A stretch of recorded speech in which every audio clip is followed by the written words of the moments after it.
পাকিস্তান আমলে ছিলাম, অধিকার পাইনি।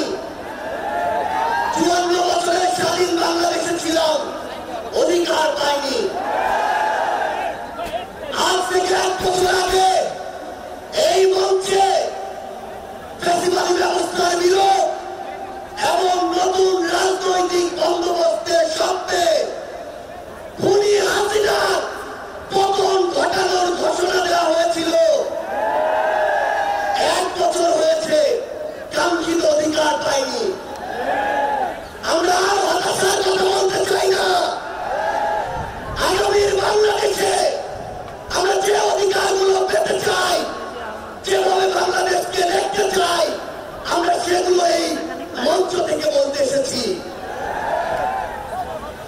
1 বছর আগে এই মঞ্চে ছাত্র জনতার প্রতিনিধি হিসেবে যারা ছিল, তাদের মধ্যে অনেকে আজ এখানে শহীদ পরিবারের সদস্য হিসেবে আছে, অনেকেই এখানে আহত যোদ্ধা হিসেবে আছে।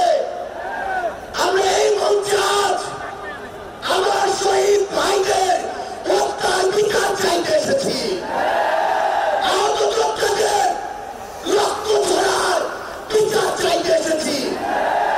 যে আওয়ামী লীগ, যুবলীগ, ছাত্রলীগের সন্ত্রাসীরা আমার সহযোদ্ধাদের রক্ত ঝরিয়েছে, সেই সন্ত্রাসীদের বিচার চাইতে এসেছি। আমরা এই অন্তর্বর্তীকালীন সরকারের কাছে মৌলিক সংস্কারের নিশ্চয়তা চাইতে এসেছি।